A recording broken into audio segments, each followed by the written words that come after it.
Hello and good evening.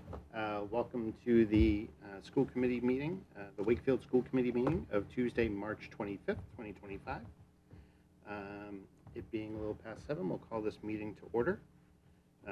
We would start this meeting like we normally do with our Pledge of Allegiance. We have some special guests in studio with us this evening. This is Den 3 from Cub Scout Pack 722, I believe, and they are going to lead us in our Pledge of Allegiance. So are you kids ready to do that? Okay. They get 2 flags. You can pick which one you want to do, and I'll let you kick it off. I pledge allegiance to the flag of the United States of America and to the republic for which it stands, one nation, under God, indivisible, with liberty and justice for all. Very good. Thank you so much. While I have you here, before I get on to number 2, reading of the mission statement, I know you guys have been in studio doing some visiting. Do a couple of scouts want to come up and take some chairs and tell us about what you've been doing? Come on.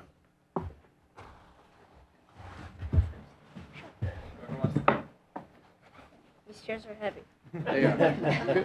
You can also bring the chair that you're sitting in if you just want to bring it up to the table. We've been. Do you want to introduce yourself? We've been walking around the building. Let's introduce yourself. Hi. I'm Declan. I'm a Weeblos. We've been exploring the building and seeing all the equipment used for podcasts and like streaming and TV stuff. Like. That sounds cool. We've also been looking at the TVs, just looking at the soundless TV, wondering what they're saying. And what have you been practicing while you've been here? We've been practicing what we're gonna say for the I don't know what it's called, but I think he does maybe. We've been working on filming clips and putting them together into making a short film about Cub Scouts. Cool. That's amazing. And WCAT is helping you with that? Isn't that, how great is that we have this in Wakefield that they can help us do that, huh? Good. Super fun. Kind of good. Who's been to WCAT before? Awesome. Me? Well, maybe if you're ever thinking of making your own videos or podcasts, you'll have to come back here. So they do a really good job. Now we know. Thank you so much for joining us. I hope you had a really great visit. I'm so glad that you could join a meeting and help us with our pledge. And good luck on your badge or your loop, whatever you're working on.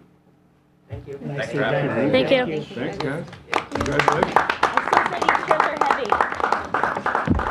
Oh, are they actually heavy? Yeah, they're actually heavy. I mean, they're not actually heavy. Okay, we can end the Sorry. meeting. All right. It's hard to follow up with the kids. All right, I will move on to agenda number 3, which is the reading of our mission statement.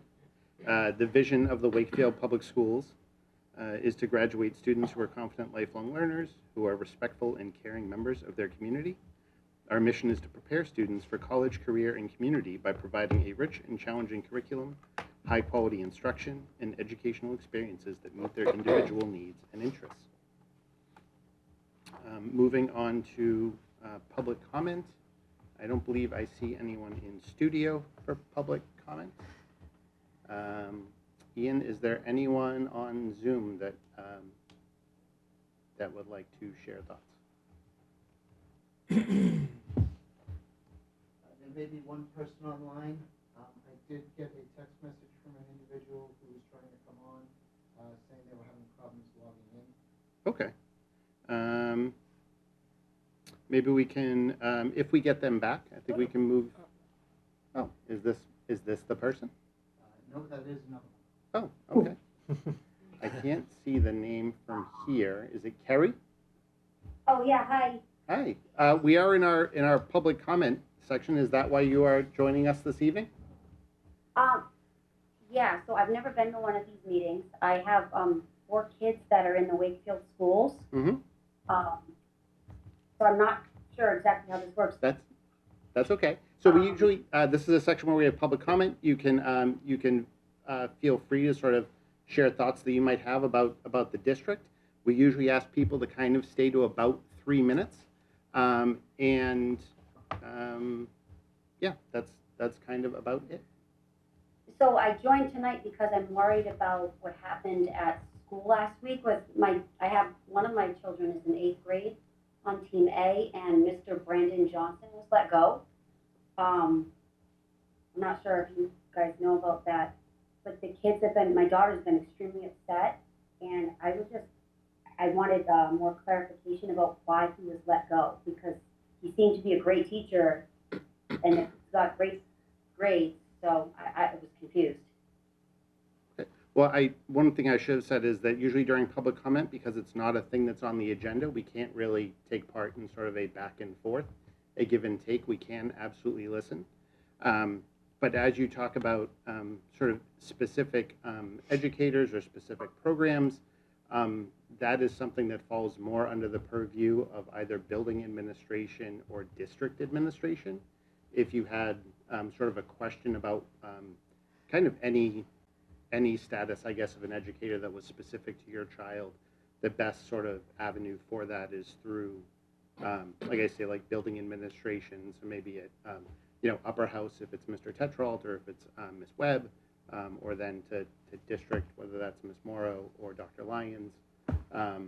And they really are sort of the ones that are making sort of staffing decisions, for lack of a better term, if that makes sense. Okay, I didn't know. That's okay. Yeah, and I keep getting different stories, so that's why I came on tonight, because I'm getting different stories from the administration, and then from Brandon himself, and then from the kids. So Okay. I'm just confused. Okay. Well, Dr. Lyons, I assume we can. Yeah, I think just reaching out. So have you heard from Meg Webb or not? Not yet. Okay. Have you heard from an administrator at Galvin? No, I haven't yet. And did I you? emailed them on Monday because I was afraid because of the weekend. It's Tuesday now. So, Okay. So you should hear from them, I would imagine, either this evening or tomorrow morning. If you don't, by midday tomorrow, you can certainly reach out to myself, and happy to kind of touch base with you. Okay. All right? All right. Thank you. You're certainly welcome. Thank you so much for sharing your thoughts. Appreciate it. Thanks. Okay. Is there another? Anyone else in the waiting room? There isn't. Apparently, there's some kerfluffle. They're trying to use the link on the agenda, and it's going to a meeting that's not ours. So I'm not What sure meeting what's is it going to? It's going to one of our meetings, but it's doing something weird. Huh. Interesting. Yeah, I'm not sure. I'm talking to Ms. Julie Scott at the moment. Oh, okay. So we're trying to sort that out. Okay. Can we move on to Yeah, budget items and do Christine, and then maybe we'll come back if we, okay. Did you send her the real link? Oh wait, so. Yeah. I see someone's coming on. Says It it works. No, Kara was Oh, just, Kara Kara was just testing. Oh, Kara, Yeah, it worked. Ian, see if you can see me. I just went on the link on the agenda. We saw It it. worked. Did let you in? Yeah. Yeah. Yep, Okay, I'm on right now. that's the right- And Neil's trying to join. Yeah, I'm not quite sure what's going Okay, all right. Things have been off great. No worries. It works. All right, so item number 5 is our consent agenda, of which we have none this week. And so we'll move on to item number 6, which is our budget items. Hello, Ms. Bethagna. We hope you're feeling better. Good evening. Can everyone hear me? Yep. Yes. So tonight we have 3 gifts to accept, and I believe we have a motion. Yep, move that the school committee accept with gratitude the donation of $4,500 from the Friends of WMHS Boys Hockey, stipends for 4 assistant boys hockey coaches for the 2024-2025 winter season. Second. Motion's made and seconded. Any discussion? Seeing none, those in favor? Brilliant. Passes unanimously. Move that the school committee accept with gratitude the donation of $1,000 from the Friends of WMHS Girls Hockey, stipends for one assistant girls hockey coach for the 2024-2025 winter season. Second. That motion is made and seconded. Any discussion? Seeing none, those in favor? That is also unanimous. Brilliant. And move that the school committee accept with gratitude the donation of $2,000 from the Galvin Middle School PTO to offset the cost of the Day of Unity speaker. Second. Okay. Motion's made and seconded. Any discussion? I'm just going to abstain from voting on this item. Other Okay. than that, no. Noted. You're not the speaker. I'm just kidding. It was a joke. Okay, so Pete is on the Galvin PTO, so he will be abstaining from this this vote. Okay, so seeing no further discussion, those in favor? And that is unanimous with one person abstaining. Okay. Is that it? That is all of our budget items. Thank you so much, Christine, and good luck. Hope you're feeling better. I see that someone's. That's Neil. Okay. Ian, were we able to get Miss Scott in, or are we going to move ahead with our agenda? Oh, okay. Dr. Lyons, would you like to move along with item number 7? Where... Yes, that'd be great. Thank you so much. Sure. So just comments and updates. Our Day of Unity was held on March 21st. It's been a rather busy calendar. We've been packed with meetings. We've been doing quite a bit of work around the budget. This past Saturday, we had a budget forum and welcome members of the community, members of town council, FinCom, and our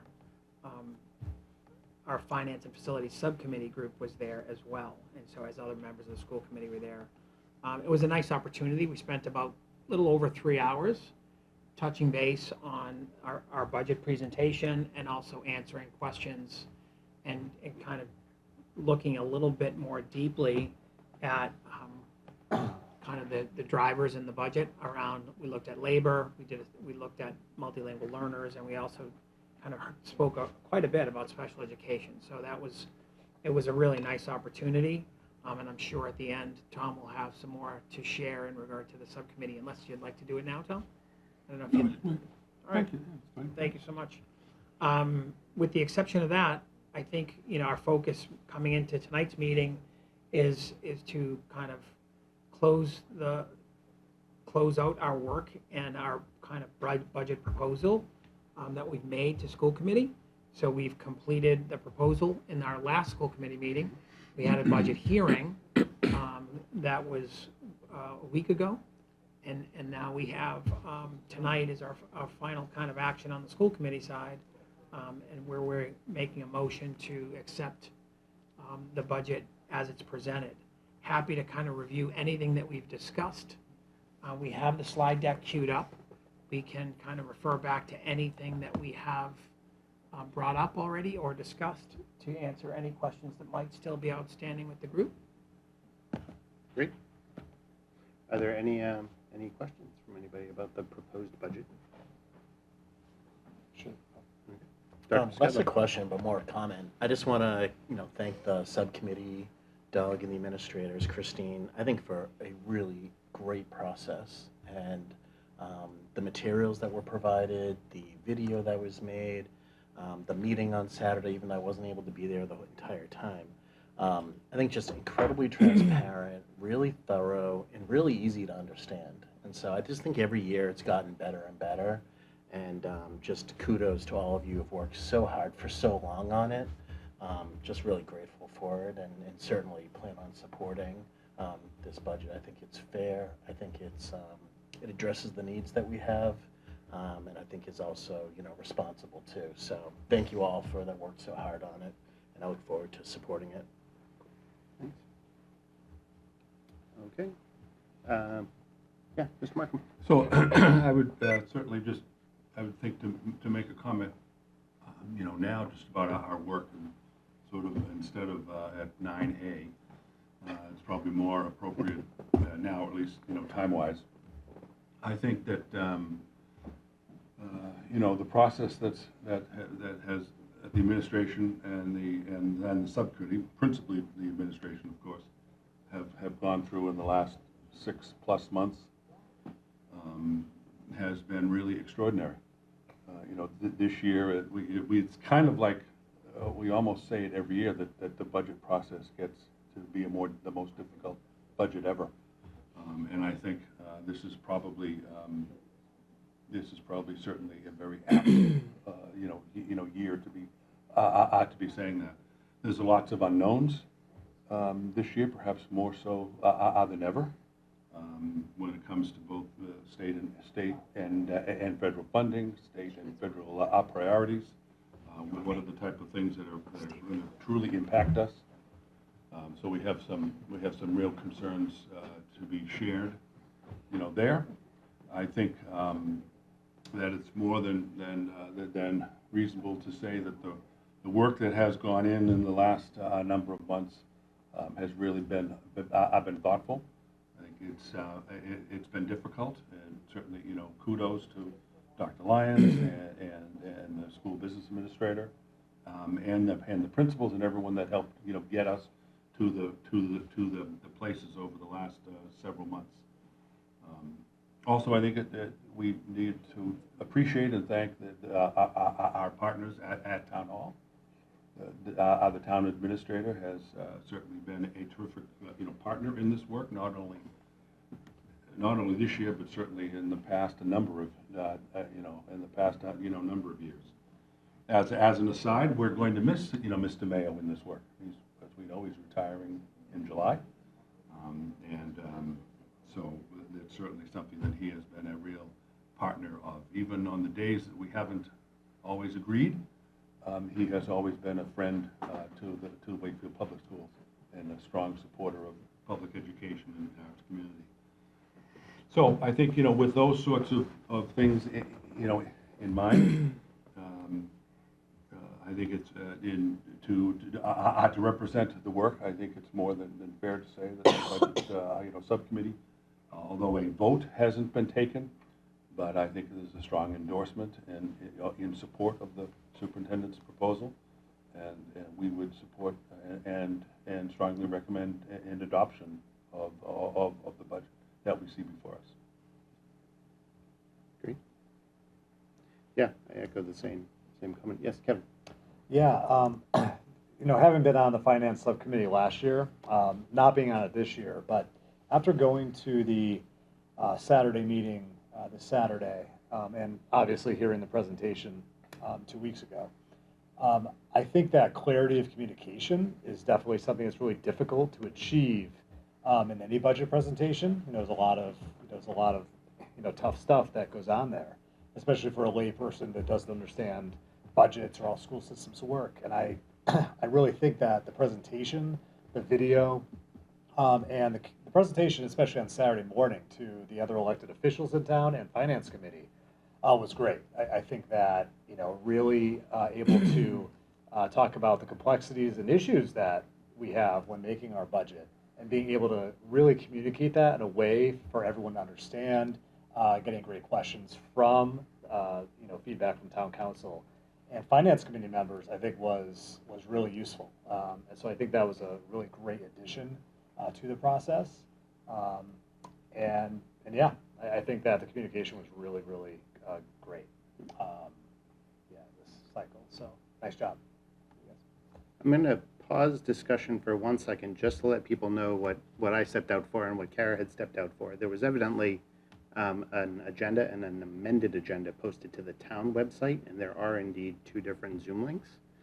So we don't have anyone on the one that we were currently in, where Neil was there. And 2 other people on it, and we're telling them to go to the other one. And so we will open up the other Zoom link, and there we may get some public comment. But we will finish out our budget discussion, and WCAT will handle sort of the handoff of the Zoom session. Mr. Chair, would you like to read off what the what the Zoom link meeting number is? I can. Or Kara, I think. You have it. I just had it up, hold on. So we're going to the You can amended? over if you want. Yes, 9682. You want the phone number? 815-309-29682. Great. So that will be open in about 2 minutes. Okay. Thank you so much. Yeah, I would sort of to that. I think the budget process has been great. I think we've had some good discussions with our FinCom liaisons. There's definitely I consider it to be a lean budget. We are effectively level funding sort of curriculum materials. The most significant increase is in labor, which is a contractual need and well deserved. There was a really good contract for our teachers that was negotiated a year ago, and so this is where that is now coming out, and so that's great. I appreciate sort of the sort of thoughtfulness to have that Saturday session, because we went over by probably 25 minutes from what we were thinking, and I think that showed that there was need for it. Normally we're benched, or we're sort of bookended in between two other town groups. And sometimes it feels like FinCom doesn't get to ask all their questions, or they don't get to sort of, think about them and come back. And that's what we don't want. We don't want people leaving that meeting having questions and not feeling like they can reach out. So I think having the meeting on Saturday did two things: got people to be able to ask sort of longer questions, or sort of really sit with the budget for a little bit and ask questions. And also, when we do go sit in front of FinCom again, I'm sure there will be some new questions. Things that people sort of thought about and stewed, and so Recording in progress. yeah, maybe before they didn't know what to ask, and now they do know what to ask. So I was glad to have that Saturday session with FinCom and with the town councilors that were able to join us, because again, also they're sort of critical to the process. And I think we got some good feedback in that. The school district is a good steward of sort of the tax dollars that Wakefield sort of puts in our hands, and that we do good work with that. So, yeah, appreciate everything that went into it. So, thank you for all of those involved. Are there any other comments? If there aren't, we could make a motion. Do we want to wait for I was public gonna say, comment we in might case want in case people someone wants to- to talk about the budget? We have someone here now. Yeah. Oh, okay. Yeah, we'll hold off. I'm going to shift back to public comment. Yeah, let's do that. Okay. So we will move back to agenda item 4, public comment, and see if we have. I think we have a few folks on Zoom, on the new Zoom.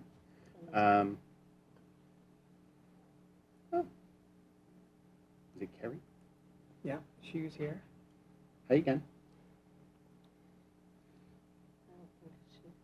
We Yeah, can't We hear can't you, hear Karen. you. You're mute. There we go.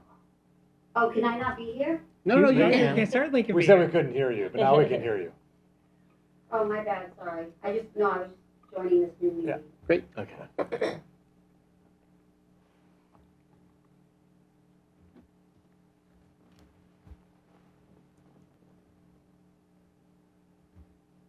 Ian, do we have anyone else for public comment? We do. I think he's waiting on Point of order, please. muting. Was there an issue with the link for tonight's meeting? Who is currently speaking? Yes. I'm sorry, this is Scott McCauley, 32 Walden Road. Hi, Scott. I've been trying to get into this meeting for quite some time. Yep. And the Zoom link said that there was another meeting in progress by the host. And I'm just wondering if there was an issue with the link tonight, because we probably should end this meeting because of people that probably were trying to view this and gave up. I think there was an amended agenda that was posted that had this link as opposed to the other link from the original agenda, and that was this link that you're on currently. That WCAT was gracious enough to launch off another one. Your amended agenda should have the correct link on it. So I'm just Agreed. saying, if people have been trying to log in, like myself, who I actually tried again and went through this time, if people have been trying to get in, disenfranchised. I think, fortunately, I think WCAT has been watching, but we will keep our eyes open. Did you have a comment for us for public comment? Other than very frustrated that I'm Yep. not able to join this meeting, that's all I got. Okay. Thank you.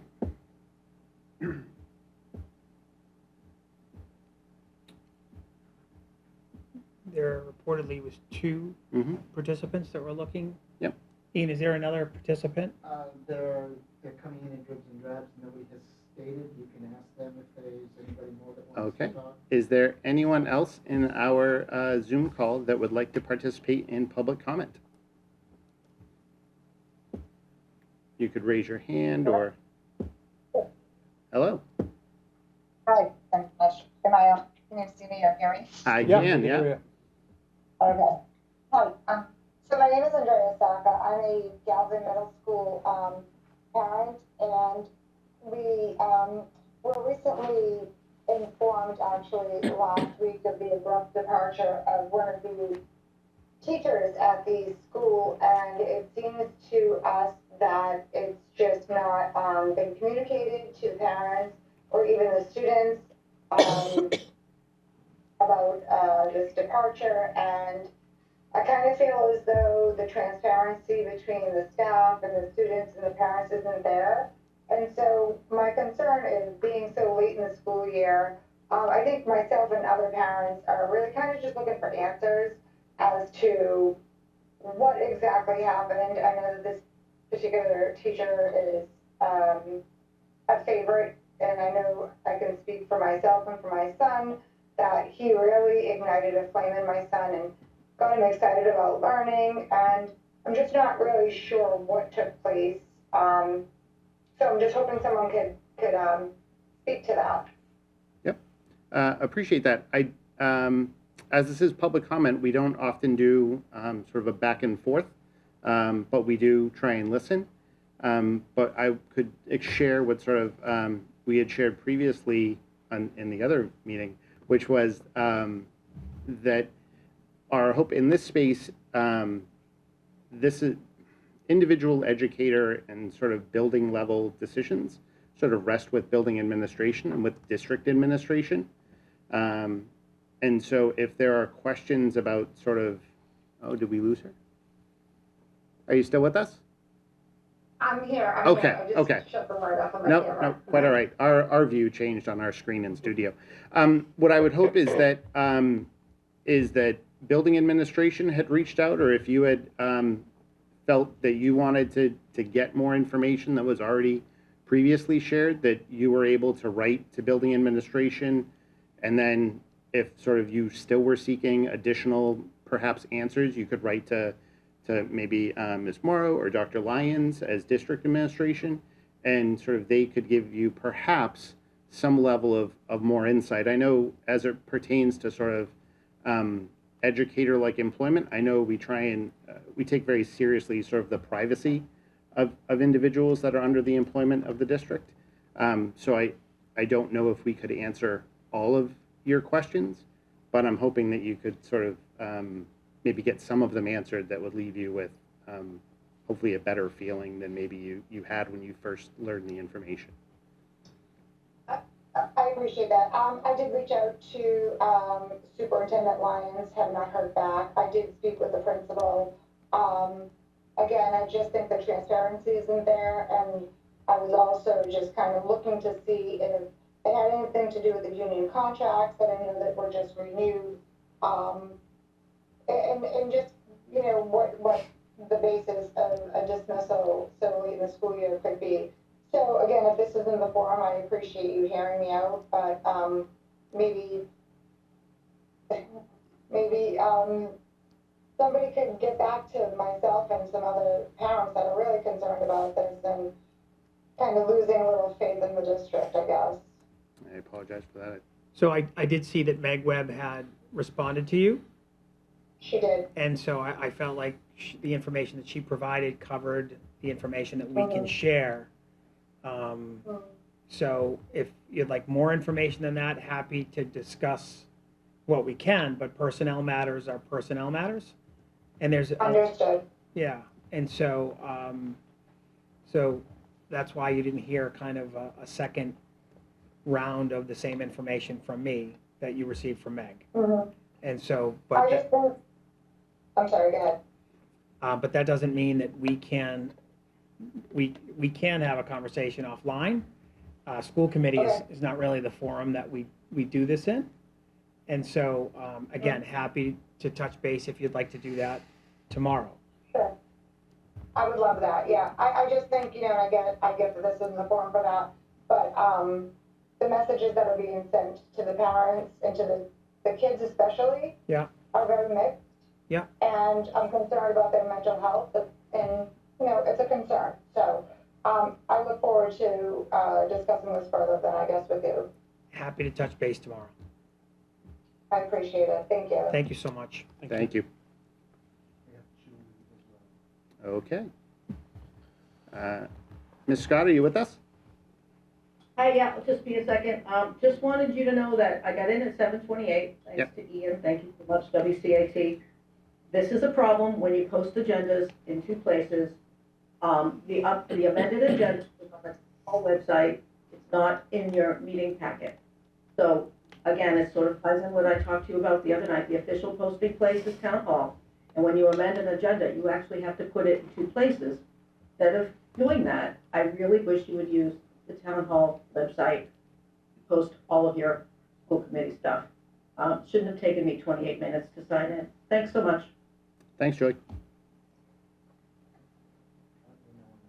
Okay. Well, moving on, back to budget.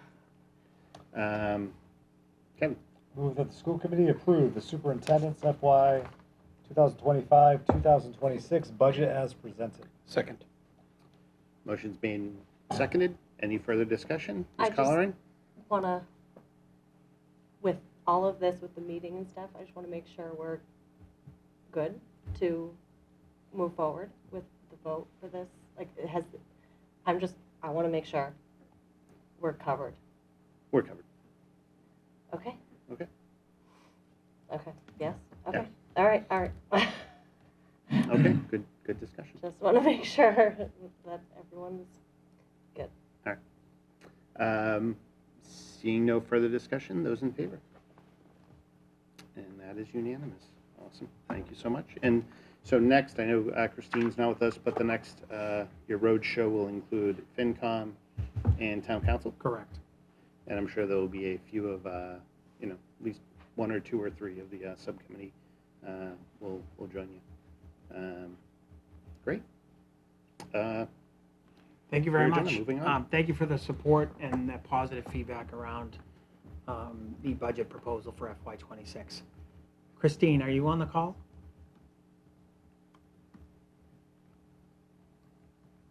Oh, she might be in the old one. Can you hear me? I can hear Christine.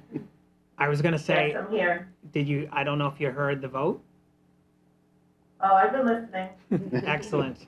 I was going to I say. don't know, my video's not working, but I know. I want to thank everyone on the committee.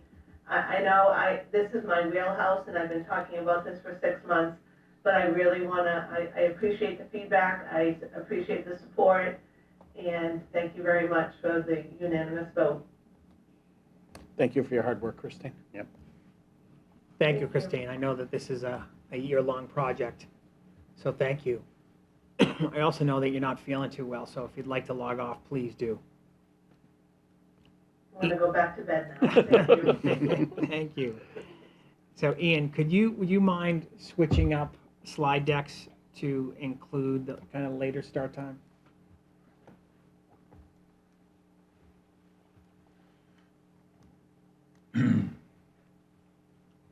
So, as we've shared in regard to the architecture or arc of the work that we're doing with later start times, our plan all along has been to hold community forums, get feedback as in many ways as possible.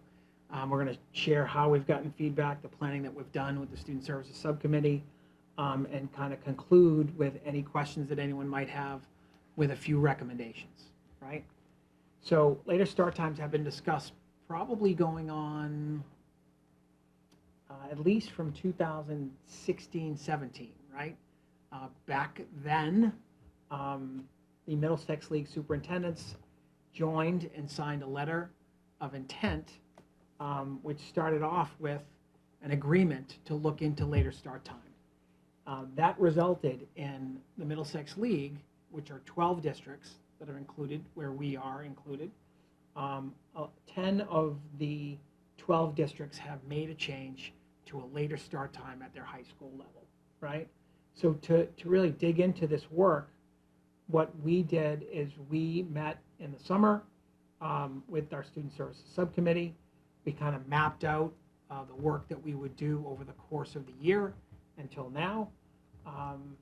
And what we agreed on is that we would first bring in someone to talk about the science behind recommendations behind later start movement that's happening across the country, and what are the positives, but also what are maybe some of the challenges.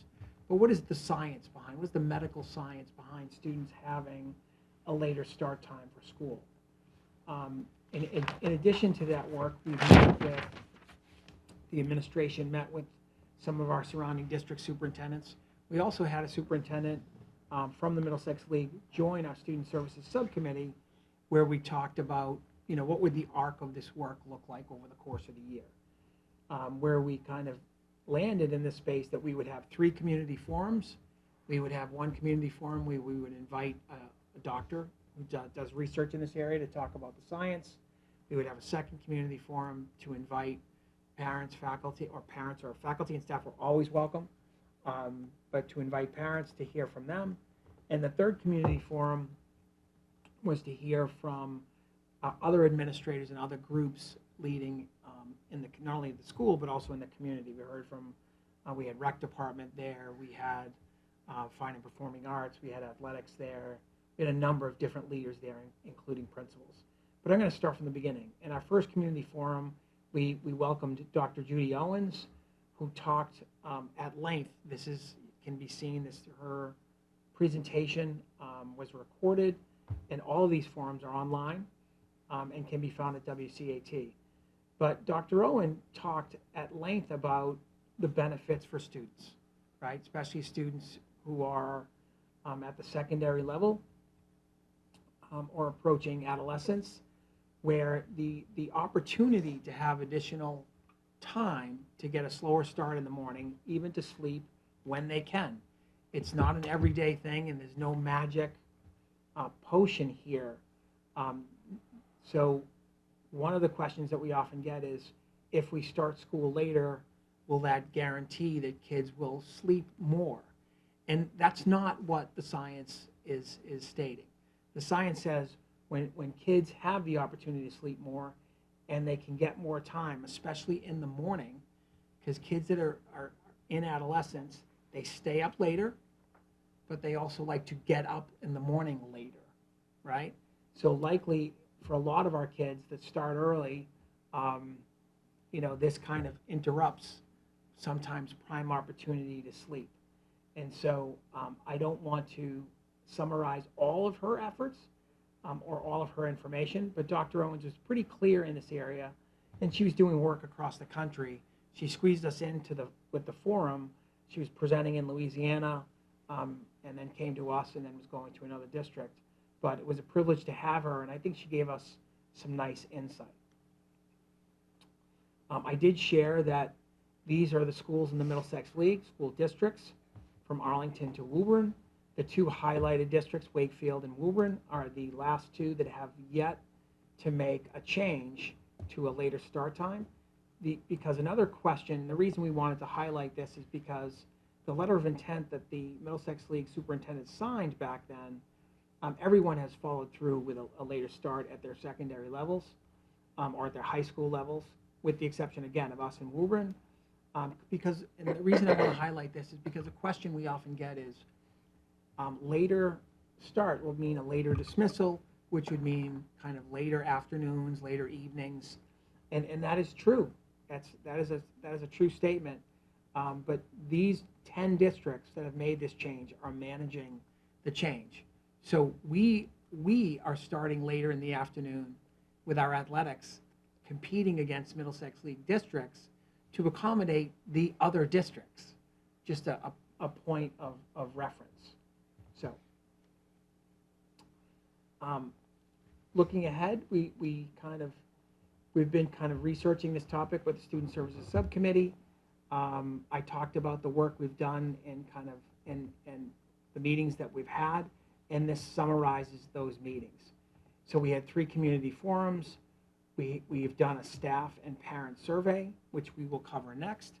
And we also kind of did a staff forum as well.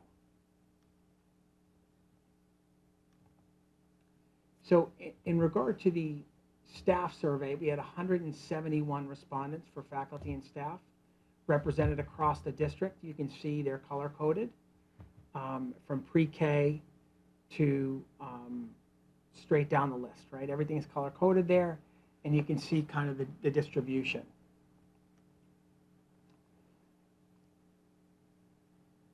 So this was a breakdown in terms of what units were represented. So we have 7 bargaining units in the district, and we bring this up for a reason because, and we wanted to highlight this in the survey because whatever changes, whether we make a change or we don't, whatever changes are recommended or we move forward with, they are going to need to be impact bargained with Unit A, right? The high school schedule is memorialized in the teacher contract, which requires if we make any change that be impact bargained, right? So I'll talk more about that at the end of this data. So we included information and asked about, what's observed, right? Scientific studies indicate that adolescents experience a shift in their biological sleep cycles, making it difficult to fall asleep early, right? And so this is kind of a distribution of the responses here. I know the question is cut off. I'm happy to read it if you'd like. Yes, please. Happy to do it.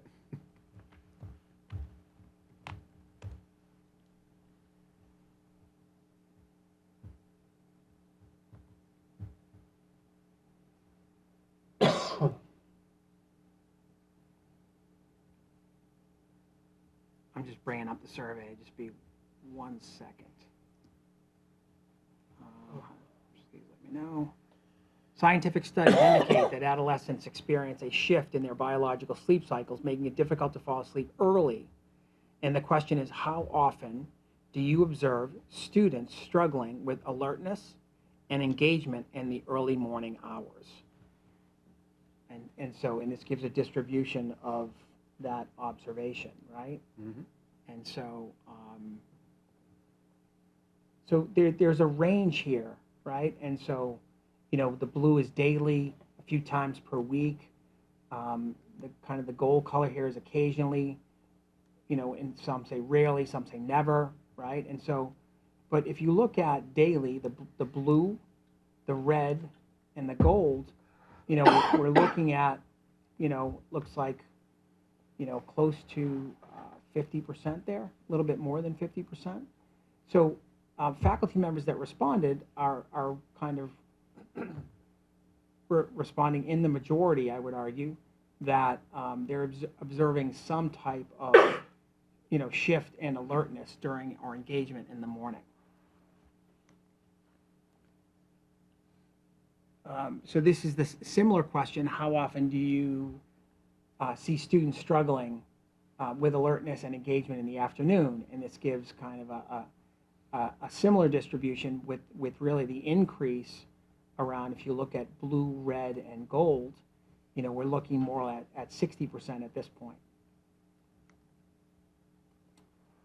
So the next question, research suggests that later start time can improve student focus, attendance, and mental health. Based on your experience, do you think a later start time would impact student learning and classroom engagement, right?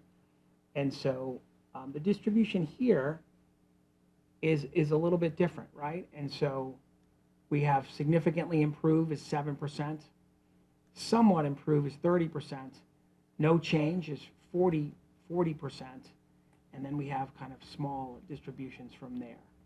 But, you know, in addition to this,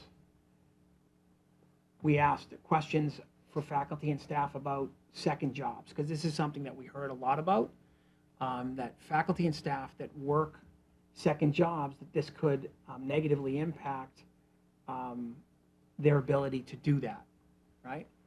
And so this is something that, you know, you'll see does not apply to me, and no, you know, we're around 66%, but about a third of our staff work second jobs. So that's something for us to really think about as we're making recommendations. So just we tried to make, we tried to highlight, you know, data or comments that were repeated or presented as a pattern.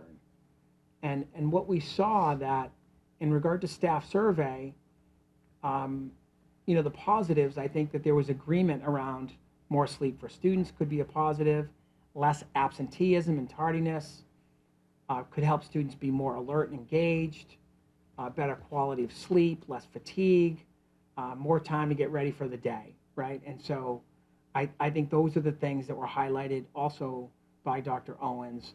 What is not on this list that was highlighted by Dr. Owens is just a potential benefit for mental health and stress.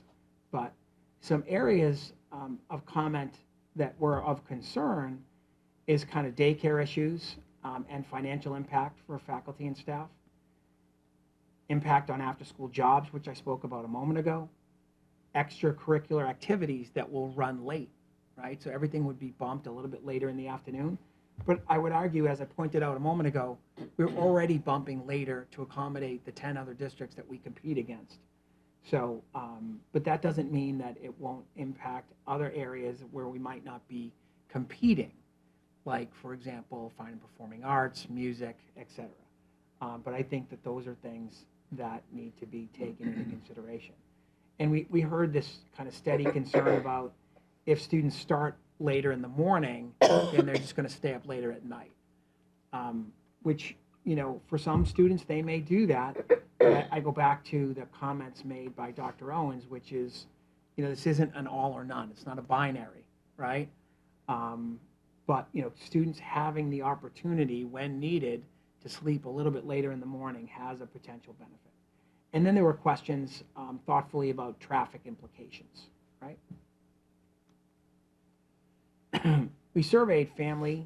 We got 636 respondents, which we appreciate. The distribution here, I make note of this, is important to note because if you see the largest group that participated was the middle school, right here, with 318 respondents.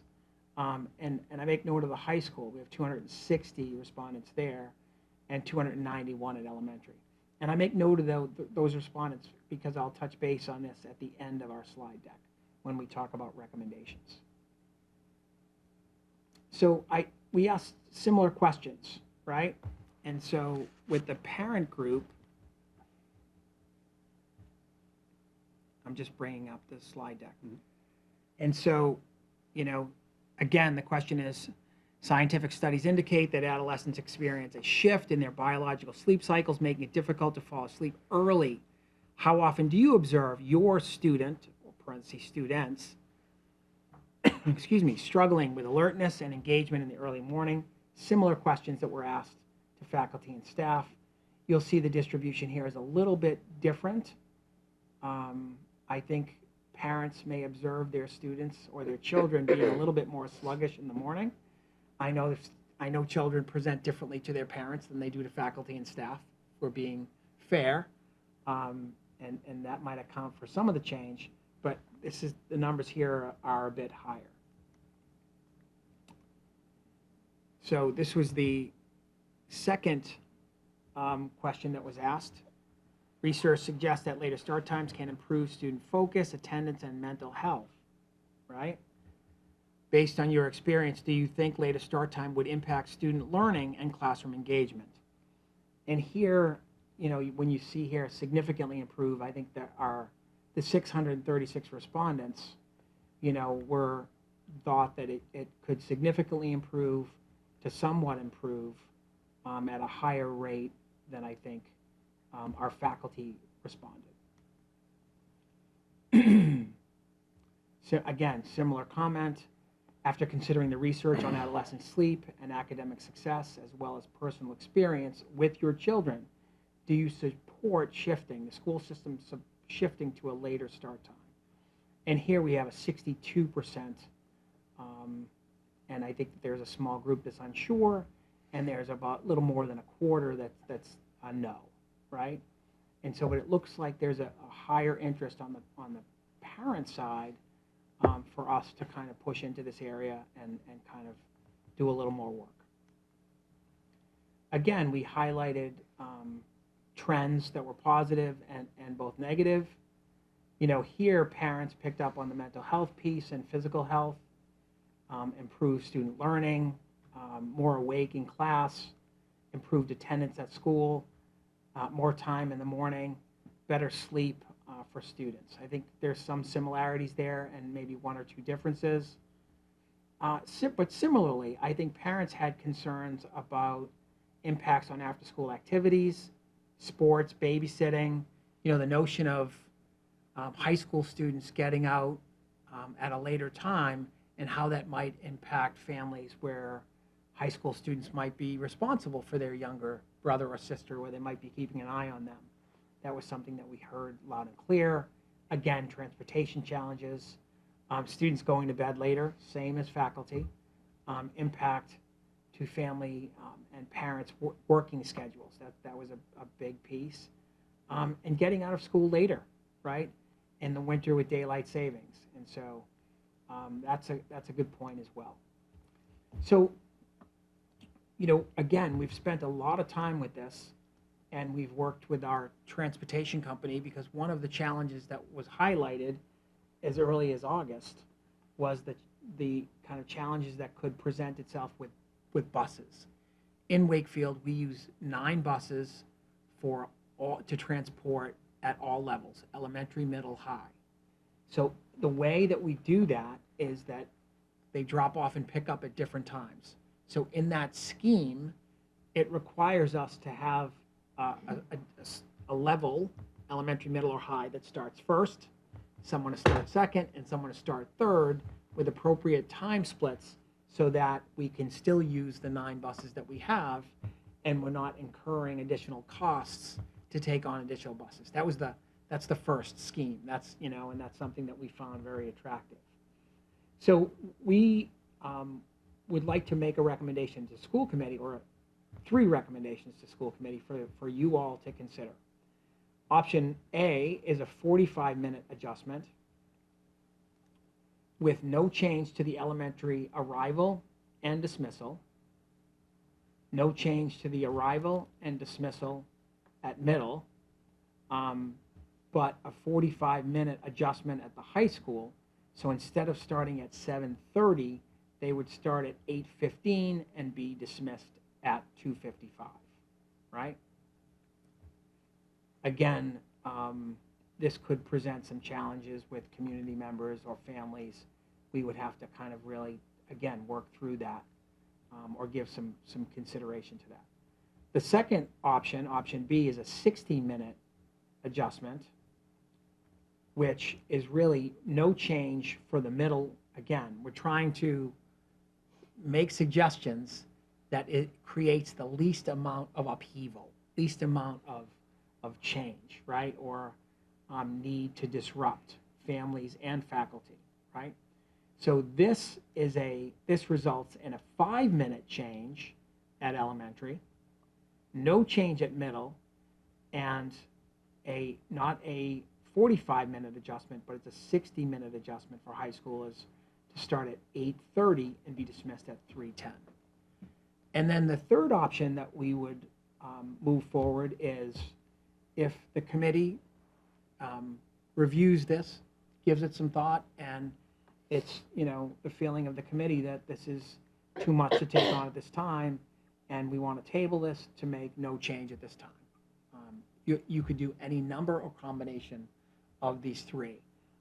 But we wanted to thoughtfully move these forward. Again, this work is done in consultation with the Student Services Subcommittee, and we've had a lot of participation and a lot of feedback in this process.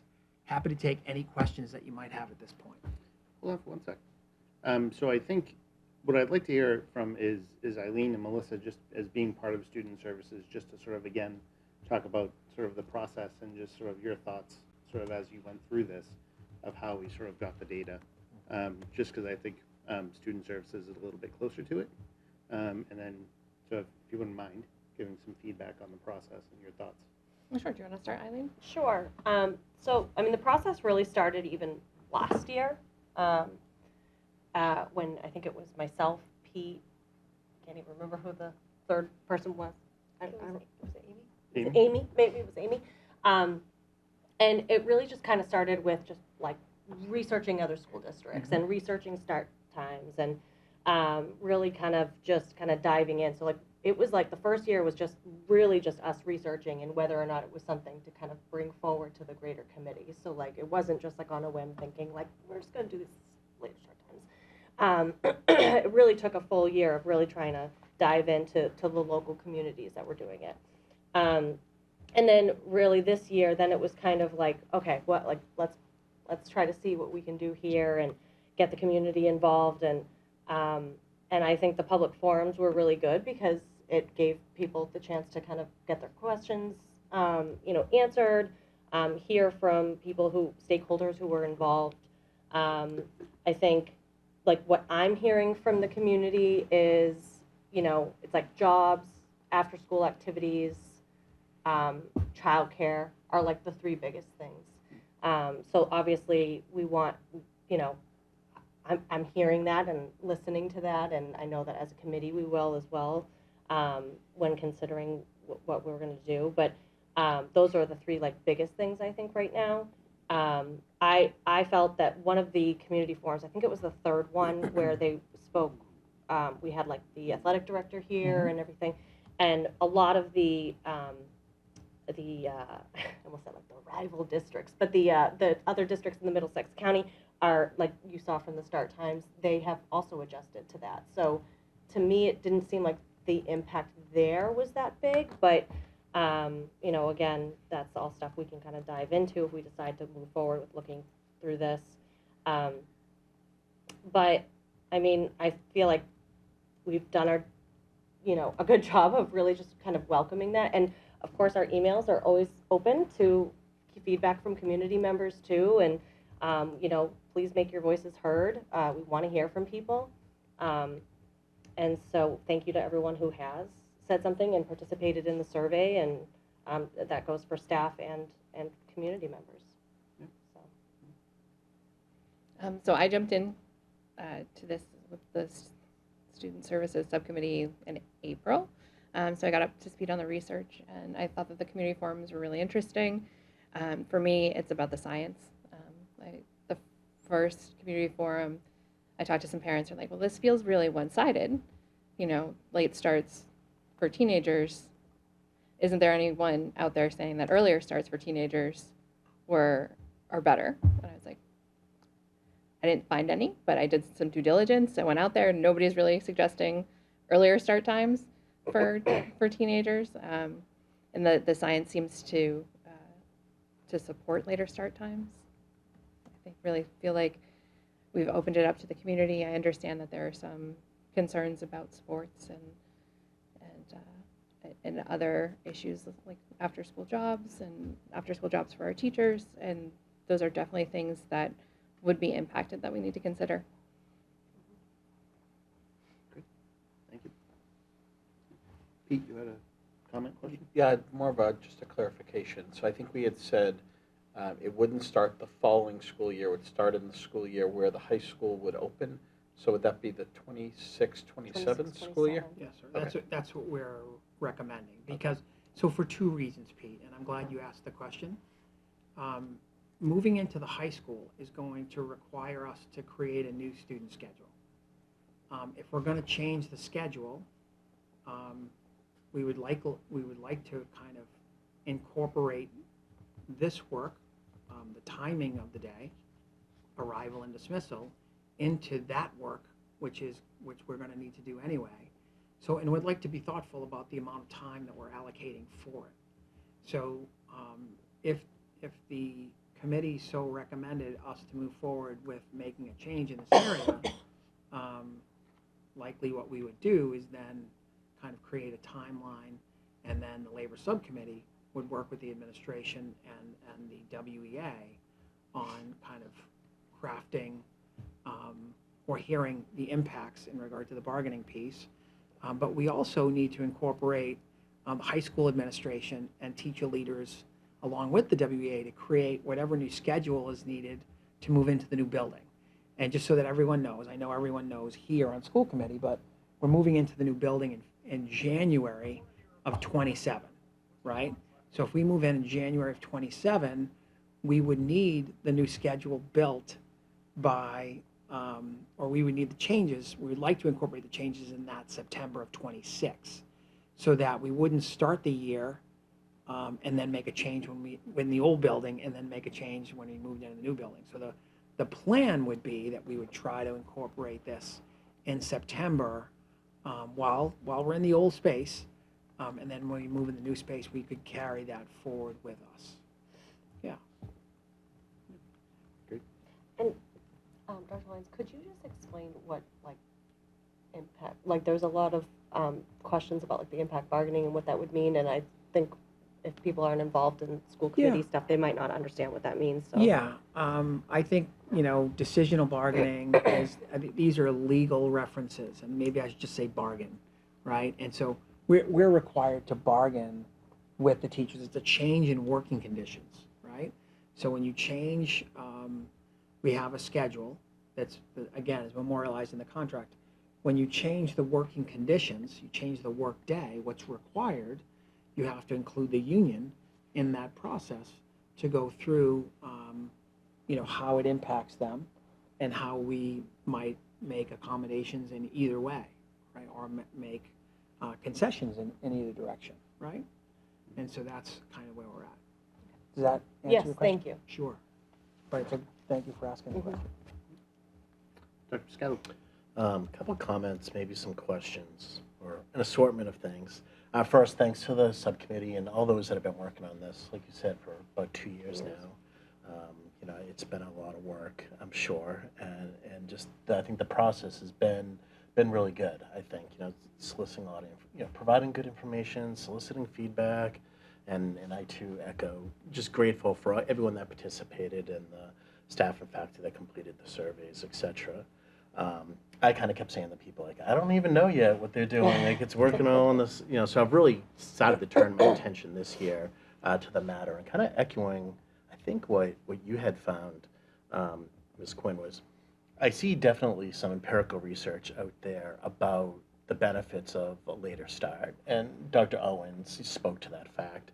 I found few, if any, empirical data about any negative or no gain at all. Opinion pieces are out there, of course, kind of poo-pooing the movement or things like that, but I at least haven't found any research that kind of counters the predominant narrative that there is a potential benefit, or there is a benefit to a later start time. So you encourage people to email us, and so I would, if anyone has that, I would love to find it. I mean, I've done simple Google Scholar searches and regular Google searches and haven't found too much. So if it is out there, I would love to be able to consider that as whenever we go to vote on this. Kind of a practical question. One of the things that I had noticed in the start times that are potentially being proposed is that the dismissal of elementary and high school would only be a few minutes apart. Mm-hmm. And knowing that the high school basically is next door to Woodville Elementary, concerns there, or how would that kind of work, both in terms of the congestion on the street with the number of people coming and going? And then do we know, what is the dismissal time of the Vogue? So I'm throwing a lot of things out there. 2:30. So they're 2:30? So, okay. and the hope, so first let's start with the Vogue. Yeah. Right? So we start with the end first. So in regard to the Vogue, they get out, and it's my understanding, and Pete, you might know differently, I don't believe with the new school their start and end times are going to change. There's nothing that they've proposed yet to change it, so their current end time is 2:30. But keep in mind, they're also going to have 2 entrances and exits they're going to be using, so like the buses, I believe, will use the new entrance, but they'll still have students who are parking in the current entrance. That's good to know. So that's a piece. You know, this is like a Sudoku puzzle, Yeah. right? And that whatever change you make affects something somewhere else, right? But in regard to your comment, Kevin, about would this be very congested at the end of the day? And the answer is yes, right? It's congested now. I think the only difference would be is that we're potentially lessening some of the congestion because the Voc is going to have another exit that we hope is coming online. And that will also change the traffic pattern because we'll then be working with the traffic circle. And so it's not going to lessen, I think, the congestion necessarily, but there's certainly going to be more off-street parking. There's going to be more places for people to move around with the kind of the architecture and the design of the new campus. But it is going to affect traffic, and we will have people kind of all out and about at the same time, so it will certainly slow things down. I would anticipate, yeah. Yeah. Because, that's a serious concern, that I have, particularly with the location of the high school and the elementary school. Yeah. And the bus company can manage the 9 buses with the 5-minute difference with elementary and high school. Let's see, in one of the samples, in the 45-minute sample. We've kind of shared this information with our traffic supervisor here and with NRT, and that's why we've ended up with these recommendations. The high school buses don't typically share with the elementary, like the middle and elementary, like my kids at middle and at elementary have the same bus driver. So they share mostly. Yeah. Because there's not a ton of high school buses from what I'm understanding. Correct. And so it's very confusing, but yes. And then one other thing before we go to Kevin. What I'm wondering, Doug, is if it would be possible to slice the data a little bit, and I'm particularly interested in looking at high school teachers' responses to those questions. Yeah. Just because in this model, if you're an elementary or middle school teacher and you notice your students were really tired, well, we're not switching their schedule anyways. So I am kind of curious the perception of our high school teachers, those that are going to be most impacted if we were to make any kind of changes. I think I might have. So let me go back, Kevin, to this slide, right? After considering the research on adolescent sleep, right, as well as your experience, do you support shifting to a later start time? Okay. So in slicing the data, so the 168 responses, right? So I anticipated maybe getting a question like this. Yeah. So if you just look at the high school respondents, okay? Yep. So we have 58. So it's not on the screen, but I have them on my notes here. Yeah. So we have 58 respondents from the high school who participated in the survey. 17 were a yes, and 18 were undecided that wanted to kind of know more about the union decision and the bargaining that would take place. So, between yes and undecided, we have essentially 35 of the 58, right? And 23 were no, which for a total of 58 that participated. So that's kind of a little bit of a vertical slice. If we were only going to impact the high school, that's their feeling, right? And I did the same thing with parents, right? Perfect, yeah. But your question, Kevin, was sort of around there's a question that says, do you see this impacting being in school early, this is impacting your students? For the high school students where we've talked about this research, this study 8 to 12, this is kind of on a more focal, point. This is kind of where we're curious about our high school educators seeing this impact with their students, as opposed to if you were talking about elementary, they're in school an hour later. I'm sure the little ones are a little bit tired, but it's probably not the same as Yeah, I'm trying to answer your question, but Yeah, I think you might be making, I'm not following. I think that was. No, that is what I was wondering. That is partially. So that, yeah, just the other slides as well. Same yeah. process you just did. But cut it. We could sort this. Same thing, just the other questions. We Yeah. could certainly, we could certainly break that out by group. Yep. And kind of follow up and present that Yeah, information. that's Of all, course. that'd be great. Yes. Yeah, like are the high school teachers statistically seeing more tiredness than the middle and the elementary is what I think, like breaking it down that way. Yeah. Yeah. We can certainly slice the data and break it out by group that report it. Thank you. Yeah. I have a survey comment / question. Sure. But then also a question about outreach to other districts, other superintendents about about the decision when they did adopt the change to a later start time. For the survey data, for the survey question, specifically this question, I kind of get the yes, no, unsure categories for this question. Yeah. With families, because with families, I could easily see them being, well, if the bus schedule was here, I'd vote yes, but if it was here, I'd vote no. Or I can see like families thinking about different variables within their lives, ages of kids, where the unsure option would be like would make sense. For the staff, I kind of like, and maybe it's because I'm a teacher, like I kind of think I know when I want to go to work and when I want to leave work. So I kind of think yes, no. So like the fact unsure is like so big, I almost want to, I don't know if this is an option or if I'm just bad at making surveys, but I kind of want to know what the staff, if you just had to say yes or no, what is it?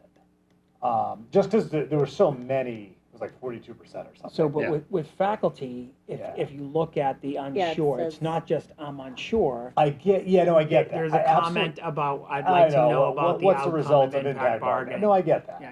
and I get that there could be other things in there to affect that. I totally get that. Yeah. I actually just if the staff could just choose based on their own lives, like yes or no, I kind of was interested in that information, just because it's such a big piece of the pie there. So, but one of the kind of some of the feedback that we got from a few of the districts was not to create, in terms of doing this with a committee and kind of being thoughtful about this, is not to create a straw poll, not to like let people vote up or down, like I like it or I don't, because the intent behind this is that it has a potential benefit for students, right? And if you're voting up or down, you're not considering the potential benefit necessarily, right? You might be just voting up or down based on a personal bias or a personal interest, right? When this is being moved forward, and also like, so if I want to create a little, just to get a little more context here, this has been a project of students for at least the last 5 years. We've had students in front of school committee that have talked about later start, right? When not as many districts had completed the change, right? So I want to say as far back as Tom might have, there probably 4 or 5 years ago. Sure. We had a student who presented, and the idea was that, okay, this is students presenting, now we're going to present. But one of the things that we heard really loud and clear from the superintendent that we spoke to is don't create a straw poll. Stay focused on the intent behind this, which is it good for kids? Do you think the district should do it to benefit students?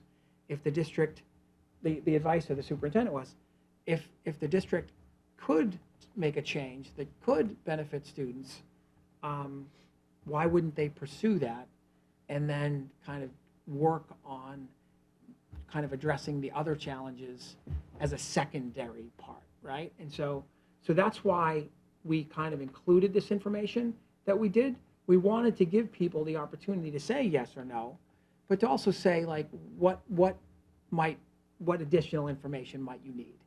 And I think that really, I think what people were saying is, yes, or I wonder how the bargaining is going to end up, right? And that's, if, I can see, I completely understand why the number of staff are in the space around bargaining, right? Because of the potential benefit, right? And so, and that might make it worthwhile, I think. Yeah. And my second question, Sure. which is about the feedback you got from other superintendents and Yeah. other districts that have moved.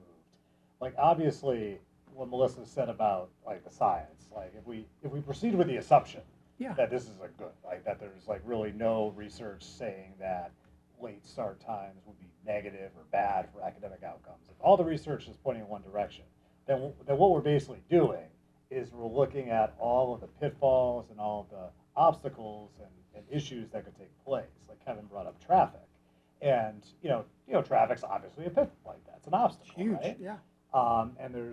And anecdotally, I just talked with a few people in other districts that have moved, and childcare is definitely something that comes up, right? Like that's definitely something where like oh, they voted to change it, but they didn't think that I had a high school kid and a young kid, and I can't, and it's making our lives difficult. Things like that, right? And you're always going to have obstacles when you make any kind of significant change. So I guess my question was, based on your conversations with superintendents, other districts, basically what did they say with the with the change? Like, I think not to put you on the spot. But, no, I think we heard that. I think we heard from some districts that the change was really hard. We heard kind of loud and clear to take your time and give people the respect to allow them to participate, even if you disagree. To have people at least feel like they had an opportunity to kind of share their perspective, again, is as important in the process at wherever we might land. Is that fair? Yeah. And so we heard a lot. I think I certainly heard a lot about that. What I heard was, it's hard, partner well, which I think informed like who was invited to take part in the forums, and it was athletics, it was boys and girls, it was academy, it was like sort of all of these touch points that would be a part of this shift. And it's like this will be hard. You will need to partner well. Yeah. If you do this. It's a whole community, shift, and to your point, Kevin, like you said, like it can put a strain on some people with like childcare, whatever. But what it is right now might be straining other families, and then it might be, like it's always like we don't know, and like until people speak out, like this might be helpful for some families as opposed to other families that might put on more of a burden. I don't know. I mean, we only know if people speak out and they, came to the forums and let their voice be heard or emailed or whatever. So one thing that did stick out was the superintendent who we spoke to. I believe he did say, and I think we said we were going to try to follow up and get some of that data, was the tardies went down, if I'm recalling correctly, to one of the people that we spoke to. They said something about the tardies going down, and like I thought that was some pretty good data, because I know that tardies are tough. It's tough to get kids out of bed at 7 o'clock, 6 o'clock in the morning. So that's in the attendance and tardiness category. And that would be a really cool data point to track. I think if we were to move forward with this, that would be a really cool one to track, because I think one of the things that we came to in the community forums was that like test scores, because of COVID and everything else, like that's a really hard thing to track right now, and it's been a really hard thing to track in recent years. So like that was not something we could ideally take like data from, but the tardies and the absences would be something we could take some data from. I think Dr. Owens had talked about that while you could look at test scores, there are so many other variables that carry more weight. Correct. Than when you start school. Socioeconomic status and sort of all these other variables. She's like, it's hard to measure. And she, being one that works in this space, she had seen probably more studies than I could Google, whether I was using standard Google or Google Scholar. And so I was appreciating sort of her take on that, because I know somebody in the forum had asked that question. Yes, yeah. And so in hearing from a number of superintendents, that have been doing the job a lot longer than I have, right? You know, they share that this is a wellness initiative. This is something that has potential. There's no, you know, has potential to affect student wellness, right? And so, but again, it has to be a match for the district, and the timing is important, and for all of the things that we're talking about in regard to what challenges are, those things are important, right? And if we're doing something that, for example, you know, just trying to stay in the footprint of 9 buses, if we can't stay in the footprint of 9 buses, we might have to get outside of the footprint of 9 buses, right? Which might mean another bus, which would mean a financial impact. Can we afford that? My guess is that likely, you know, just working with the town right now on our budget, there's not going to be a lot of extras in any budget in the next few years, is our working theory. And so, if any, right? And so, you know, that might be a challenge. But I think we need to be thoughtful and continue to kind of present the information that kind of might help us get clarity on where we stand. And I say we, the administration and school committee. So, for example, to summarize what I heard, I appreciate the feedback. Eileen, thank you for leading the Student Services Subcommittee. I appreciate it. You've been a good partner for us. But, you know, Kevin, Dr. Piscadlo asked, can we see this data presented in a different way?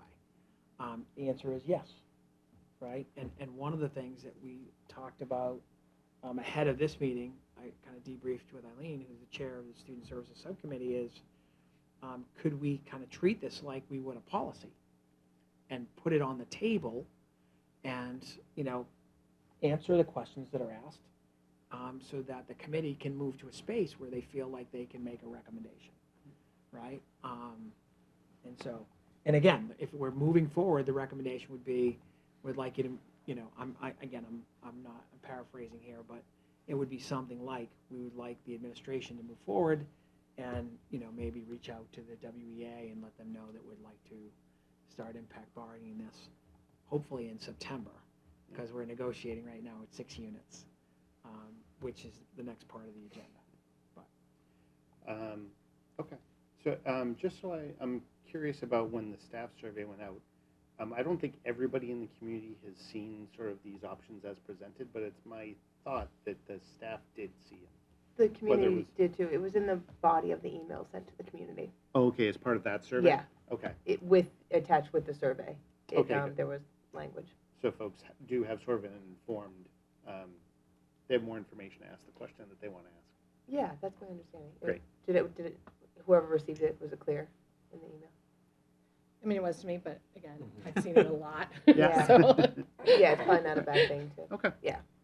And then they'll see it as part of sort of this this meeting. But I like the idea of tabling it for a couple of weeks, post sort of presentation, and not just for school committee to think about this, but also give members of the public who haven't, through forum or through survey, or, you know, if you feel like you have more direct data now, by all means, email committee members or administration and sort of share your thoughts.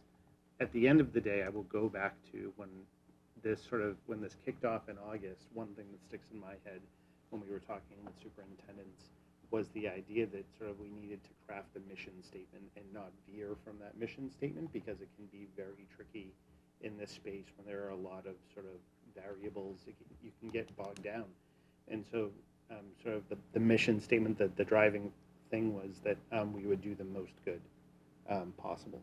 So sort of this work is being done in that idea that it's not the perfect solution, but what's the saying? We can't let the perfect be the enemy of the good. So if there are you know, some good student outcomes that could come from this, that we sort of weigh those and not try and find that perfect sort of solution. So that would be my thought. Yeah, I would just recommend that, so let's say we table this for 2 weeks or 4 weeks before we make a solid recommendation. I think we should definitely message out, I don't know how, but like to the community. Because I don't know if any we can send a community update via messenger, Kevin. Yeah, no, if that's what. yeah, because this is definitely a big thing. So I think that we definitely want, because I know I haven't really received, I'm actually been surprised, because the community forums have been great, and there's definitely been a lot of parents there expressing their feedback. I've actually been a little bit surprised that, like, I haven't really received, like, any questions, like, people were like, oh my gosh, are we doing this? Like, there's been no real, what's the word? Engagement. No, not even engagement, but just like kind of like almost like angst or like, whoa, are we doing this? So, so yeah, I think we just want to make sure that like we make everyone knows that we're going to make this recommendation. Have Dr. Lyons make their anxiety level higher. No, I'm kidding. No, but angst is the wrong word, but like just want to make sure that after we make the recommendation, a week later, it's like, oh my gosh. At the end of the day, like we're not talking about, we're talking 26, 27, like we're still, like it's not greenlit for a little bit down the road, so if there was some catastrophic wall that had to come up. So this is effectively, when we sort of select an option, it will be us saying, administration, Dr. Lyons, the school committee would like you to go down this path to negotiate with the educators and sort of see if you can sort of set us up. This is what we have thought would be the best frame, ABC, and then they would take that as direction. But that does not mean like we're flipping a switch and we're going. It's like let's do that work in earnest down this specific pathway, which would be much more focused than we have been in the past few years. And I do think us having a recommended option is a good thing. I mean, when we did the 3 community forums, we didn't have an exact time. So, when we go to the next communication to the community, we're going to go, so let's say we have one of these 2 options we're going to go with, I'll just pick A. The high school would start at 8:15 and would end at 2:55. This is your final opportunity to give us, feedback, and whether we want to take it via form or ask for emails or however, give us some additional feedback that we can discuss at the time of making our final decision. But I do like the idea. I mean, we're not in a rush. I do like the idea. We're not even going to start impact bargaining until at least September to give the community as much time as possible to give feedback. I mean, I do think you're absolutely right. I mean, if you've set your focus, you're doing it because it's for the health of students, you realize all change is difficult. Like this may be easy for some. In my son's case, he's going to lose that 45 minutes of work. For another person, they may lose working after school, or it may impact their job after school. So, and I think Kevin raised the thing about traffic, which is a valid one. I was thinking more getting from the other side of town at elementary school to pick up a high school student, but I think your concern is even greater because you're going to just be logjam with additional traffic. But I do think we'll reach out to the community again when we decide which option we want to move forward, and give them an opportunity, give us one last chance for just direct feedback that we can take into consideration as part of our deliberations. One thought, like you made it sound like we could give a ton of time. I'd like kind of because I think we have the information, and I think the information's been out there for the public. I'd like to not maybe table this for 2 months. I'd like us to perhaps close out this work, maybe by our next meeting, just make the recommendation, and then move on and give people a couple of weeks to get. I mean, Eileen is moving on to greener pastures. We could let her sort of close out her time on student services with us being able to make a recommendation. Yes, Pete? So would student services give us an option they want to recommend, or where would that option come from? Because otherwise, we have those options now. Well, we have them, but we haven't discussed. No one's made a recommendation as to which of those options to go with. I think that's what the next 2 weeks would be, is what we would vote for going forward. So it would be either option A, which was the 45-minute, option B, which is the 60-minute, and C is no change and just let it go. So the next meeting would basically be the discussion about what option we Yeah. want versus a proposal from the Student Services Subcommittee of we want B or we want A or we want C. Yeah, we're not going to be proposing it's a larger anything. committee. It's a larger group thing, so we will not be proposing anything beyond the times that were suggested. All right. Mr. Markham. Thank you. I'd like to just, start. I've been very interested in listening. I'd like to start by just thanking the Student Services, the subcommittee, for obviously an extraordinary amount of work over over, frankly, at the end of the day, a relatively short period of time to make such a change. So I know this has been, and I can certainly imagine the amount of time and hours and creative energy that, that went into it. As Dr. Lyon said when we began this comment, this evening, this has been a conversation at one form or another for 10 years or thereabouts, right? And so the amount of work that brought us here this evening has really been extraordinary. So, kudos and thanks to the Student Services Subcommittee and to the administration for taking this on in a pretty thoughtful way. So, I certainly wanted to say that. The other thing is just to add support to what Mr. Fontanella mentioned about the absolute need in the very near future to get something out to the community, that this is coming for a vote, and if the chair is saying we're going to vote on it in 2 weeks, I certainly support the chair's recommendation on when we would do that. But if we are to consider this like a policy, right, it's when we lay it on the table tonight, we got 2 weeks for ourselves to consider it, 2 weeks for the community to consider it, and then we'll have a as engaged or a more engaged conversation about what it would look like in 2 weeks. Is that sort of your interest? That is my interest. There'd be some messaging coming out, maybe looking at Doug, some messaging coming out in the next... Could we do a message coming out that has the 3 options Yeah. that we're considering? Right. And then... I think it's more valuable to release the 3 options in a concrete way that isn't part of a larger survey and do this and click this and move this and answer 75 questions, right?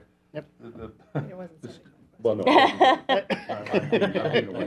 But my point is to put it out there in something clear and concise that says the administration and the Student Services Subcommittee have made the following. We can send a WPS update via messenger on Friday and we can vet the draft so that people get eyes on it with the 3 proposals and kind of open it up for any additional feedback that personnel might have, trying to also highlight that this is a wellness initiative and we're not just looking to create a straw poll of I like it or I don't without any additional information. I think the things that have been highlighted as challenges are going to be challenges, right?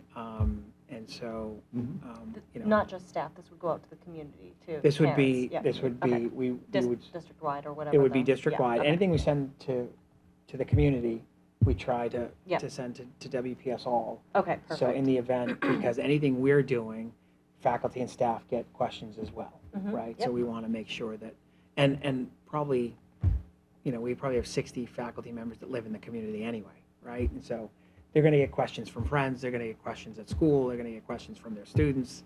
So above and beyond everything that we've already talked about. So so we can create a message and get it out on Friday with the recommendations, the possible recommendations that are on the table.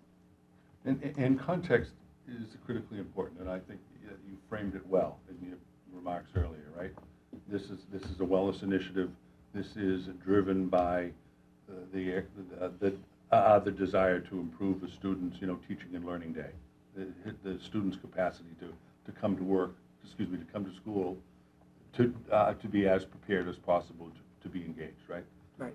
And Doug, I think you're spot on about people are going to have opinions that how it impacts their lives, and no matter, and that's all real, right? We need to take all that into consideration, but at the end of the day, we have to make a collaborative decision about what's in the best interest of teaching and learning, and recognizing, as often we do, that it's going to be a difficult decision that's not going to be necessarily 100%, well received.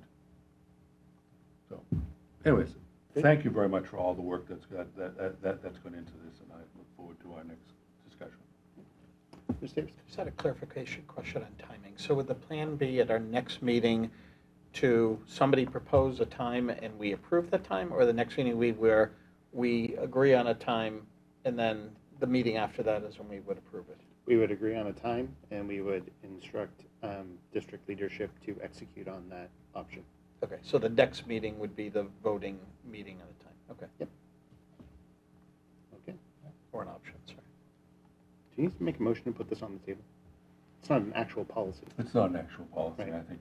Okay, so we're going to sit on this for 2 weeks and come back and give the community a chance to reach out to us. Great.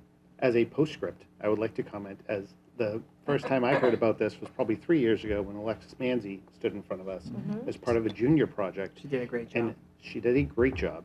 And it's so often we get these junior projects as, I think Ms. Chrysos has a class and out of civics, and often I say how glacially government moves, especially town government. And so here is proof in that, that we move slow, but that outcomes, we don't stop. It doesn't just die. Just because it's slow, it doesn't die. It moves. And so if she still watches school committee stuff or whatever, just let her know that her work Who is doesn't? right. So her work is continuing, and so we should have some sort of resolution to it, soon. So maybe if this is a continuation of Alexis Manzi's work, we could always give her an update or invite her back. She's a chip off the old block. She's a rock star. She's a rock star. Yeah, we could certainly reach out to her and let her know. And I appreciate you bringing up her work, because credit, we should recognize and give credit where credit is needed, and so we appreciate that. So let us get going on the draft. We'll share that, and then we'll plan to get it out on Friday. I just have one more thing in my on my agenda, just a very. Yep. I'd like to give a brief update on negotiations. So we are negotiating with the Wakefield Administrators Association, formerly Unit B. This bargaining unit represents assistant principals, directors, and special education coordinators. The unit, I want to say, Kara, 12 people On the Unit C team? on the Wakefield Administrators Association. Oh, yeah. The 12 or 14? I don't know exactly, I have to All right. count, but I think 12 sounds right. All right, and so it's a small bargaining group, but a tremendously important group for us and kind of the operation of our school and our district.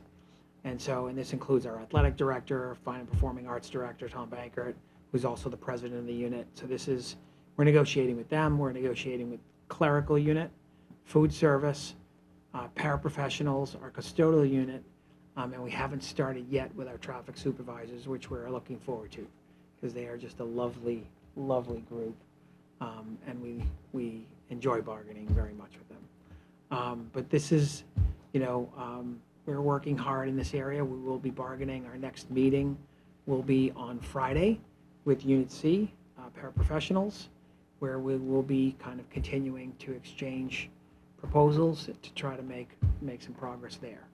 But that's where we are at. And the only final comment and update that I didn't include is that the Metco advocacy meeting was last Thursday at the State House. And this was an important meeting for all districts that serve Metco students, because Metco funding is being cut. And that, in addition to kind of the increased costs in transportation for Metco, it's like a double hit. So funding is being cut, and with the uptick in costs, this is beyond kind of level funding. Level service would be kind of one piece. You're just trying to meet the financial obligations that you make, for the upcoming FY26 year. But this is kind of well beyond it. This is below level, not level service. This is below level funding. So this would mean that it would affect support for students and potentially transportation in the district. So we're working hard with our legislative team to advocate for additional support for reinstating funds to Metco to get that support. But also for our larger budget as well, because when we kind of look at our Chapter 70 money and what we get per pupil in comparison to our surrounding districts. It's just, we don't feel like it's equitable. And that's something that the administration is going to be working in conjunction with the town administrator with, and kind of advocating for additional funds in that area for Wakefield. So more to follow on that, but that's a brief kind of snapshot of where we are with bargaining with our six units, and that we have our teacher contract we settled last year, and now we have 6 remaining units, and that's where we are, and we're kind of advocating for some changes or adjustments in our budget from the State House. So that's where we are currently. If anyone has any questions, happy to answer them. Appreciate all the time that you gave tonight for the few topics that we were talking about. Great. Thank you. All right, moving on to agenda number 8, chair comment and action items. One question, well, maybe it's to Kara. I think we have our METCO, our meeting that will take place in Boston will be in May. Yes, it's in May. You just triggered me to remember. Yep. I think it was the 13th. 13th, great. So we will do our annual meeting in Boston on May 13th at the METCO headquarters. Might be interesting to reach out to our legislators and see if anyone would be interested in joining us. If, you know, maybe Ben a little bit, maybe they saw the day at the Hill, but maybe they'd like to come to the METCO headquarters and see what education looks like in that space. So that would be good. I know in our, Doug, to your point about Chapter 70 funding, that came up in our finance sort of forum on Saturday morning, as just everybody at the table is aware of this. In education funding, that Chapter 70 isn't really what it should be for Wakefield, and so this is where we all wear like dual hats. We're not just school committee members, but we also are active voters, I would hope, in our area. So feel free to use your voter leverage and reach out to your legislator and just tell them, you know, that whether it's the Brigadier Bedian or whether it's Wong or whether it's Jason Lewis, just reach out and say, hey, we could use some more money under Chapter 70. Superintendent evaluations. I have the lion's share of school committee member evaluations, so I'm into that work. I think we can, right? It's like dad joke territory. So I will be presenting that at our next meeting while we're all here. The superintendent evaluation is a public meeting process, and so we will talk about sort of feedback. I will have collected the 7, including mine, individual evaluations, and then sort of collate them into one cohesive evaluation that will hopefully you'll be able to recognize a piece of each of your voices sort of in it without specifically calling out, you know, Eileen said X and Pete said Y. So, so that will be next week. And then in lighter stuff, I just want to say, I know a number of our elementary schools, this is like the time of year when everyone does readathons, and it's, I love readathons. I love to see the kids read. I love to hear the stories that come out. There's kids that sort of just drive into the competition of it, kids that normally wouldn't pick up a book are all of a sudden reading chapter books, and they might find that one book that that now they find a character that they can relate to, and it just like takes them off. They're doing like book swaps. They're sharing stories with their friends. So I just applaud schools, all of them. I think it's all of the elementary schools. I know the Dolbear's doing it. I'm pretty sure the Walton's doing it, the Greenwood and the Woodville finished theirs. Just really some good interactions and a lot of fun across the district as it relates to reading. So appreciate the partnerships that our teachers put in, that the school administrators put in, and that parents, the time that they give to sort of allow their kids to be up late under the covers with the flashlight reading till 10 p.m. just to get their minutes in. But maybe that's just my house. But so yeah, keep reading. That it's a great time of year. Moving on to item number 9, subcommittee reports, finance and facilities. Mr. Markham, anything to add? Not at this time. Okay. Although no, I take that back. We will be having a meeting next week. We got input from almost everyone. Great. We'll get that on the calendar, and the agenda would be certainly next steps between tonight's vote and town meeting, as well as a debrief on the forum. Great, that's great. One thing is, facilities is in my head.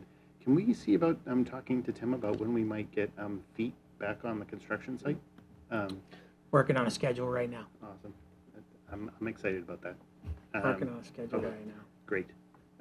We just had our engineering class out there a week ago, which was awesome. That is so cool. So good. Yeah. Labor and personnel, Dr. Piscatlo. I think Dr. Lyons kind of covered the bulk of what we've been doing. And just to reiterate, our next session with Unit C is Friday at 3:30 in Galvin. But otherwise, everything else is covered in terms of where we are with negotiations. It's going to be like everything in the main meeting was all part of like That's right, subcommittee yeah. work. There's Ms. Collar in Student Services. I got nothing. I'm probably going to set up one more meeting before my departure as a school committee member, and just kind of wrap a few things up that we were working on before, and working with Rosie Galvin on, and some other initiatives that we were talking about with Rosie. You know, this obviously late start time was like our big thing for the past 2 years, but we were working on a few other things. So probably Some CPAC stuff that you some had. CPAC Yep. stuff, yep, and some learning about differences, bringing that back, and bringing back speaking with PTOs. Obviously, I can't, but like Rosie talking to PTOs about having a special. They used to have, before COVID, in PTOs they had like a certain job title that would be someone who would do these learning about differences, like forums and you know, opportunities, and that's kind of gone away in recent years. So kind of bringing that back. So just kind of wanted to catch up with her and see where that work has gone and in the recent months and everything. So great. More things for me to volunteer for. I remember the LAD committees from all the different Yeah. PTOs when they would come together and sponsor Yeah. somebody that would come and visit the schools. Yeah. Yeah. That'd be So just kind of gonna wrap up some loose ends. Awesome. So I'll send something out to the student services subcommittee to see when everyone's free. Looking forward to it. Mhm. Mr. Davis. Policy Communications has not met. Ms. Quinn and Dr. Lyons have been making progress on some additional books, so hopefully we'll have a meeting in the near future to review the additional book sections. And we're just trying to get through what's remaining so we can finally host our policy book on the a much more searchable page for families to find information. I will say I'm still kind of struggling to get a date to have our next follow-up meeting with some of our WA leaders. So hopefully we'll have a meeting soon to work through some of the additional policy items we're trying to close out on field trips, and just one other item on the conduct policy as well. Great. Thank you. Liaison reports, if any. Mr. Davis. So the Human Rights Commission is meeting right now, so I'm not in that meeting, obviously, but there's two pieces of information. One I gave before that I'll give again, which is can't get any better than an Asian food festival that has art as well.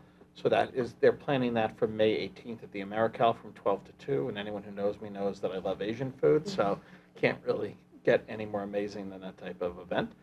And then they were lucky enough to get a new member of the Human Rights Commission, Kathleen Kane. So they've been struggling to get additional members, and they do have a new community member who her first meeting with the commission is this meeting tonight. Great.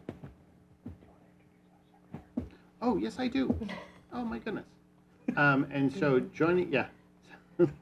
I would like Dr. Piscatlo to introduce our new secretary to the Sure, school yeah. committee. We are so glad that she could join us this evening, as be her first time. But you could sort of introduce her as you Yeah, probably sure. spent most time. Change my glasses. Right, yeah.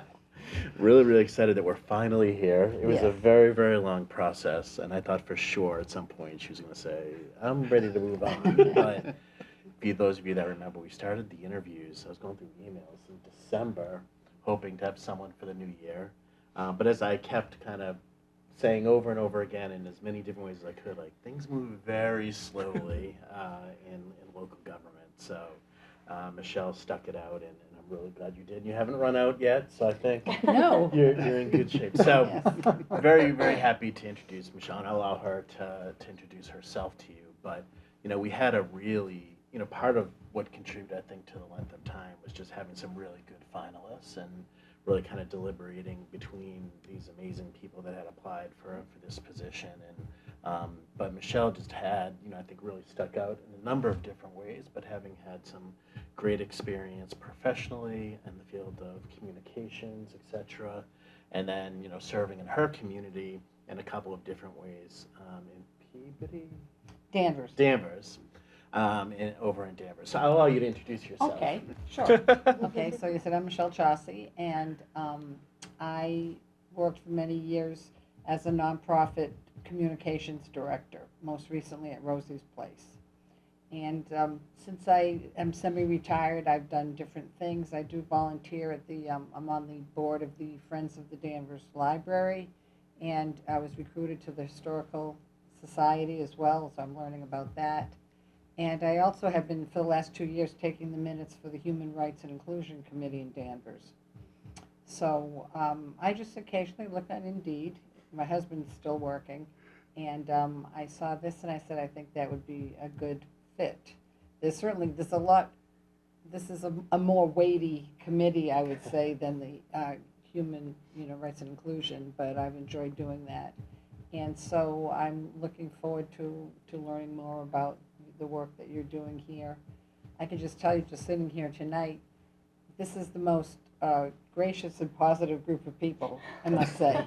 You also tend to see people arguing, or I think I asked one of those questions in my interview, is this a hotbed of controversy, the school committee? Because it can be in some communities, and apparently, I was told maybe no, but I think the show of respect that you're showing for the people who live in the community and so on probably accounts for that. So I'm sorry about this kerfuffle with the link. We did change we did have an amended agenda, which was then put into the packet, which was then sent back to the town. I'm learning all this just last week. I don't know how it didn't get out. Maybe we didn't send it to WCAT, I'm not sure. So we'll find out about that, Karen and I. So anyway, thank you. Nice meeting everyone. Thank you. Welcome. Welcome. We're so lucky you joined us, Michelle. Thank you. Well, okay. I appreciate it. That's great. What was there was one other thing, liaison stuff. I just want to tell people that there's Steam Night coming up at the Galvin on April 15th. And so I think it's kind of going to be geared towards K through 5-ish, something like that. And so it's something that we did last year. It'll be happening again this year. So STEAM stuff with, I think, maybe some of the, is there going to be art? Might be some of the art things out from the art showcase at the Galvin. Keep that on your radars.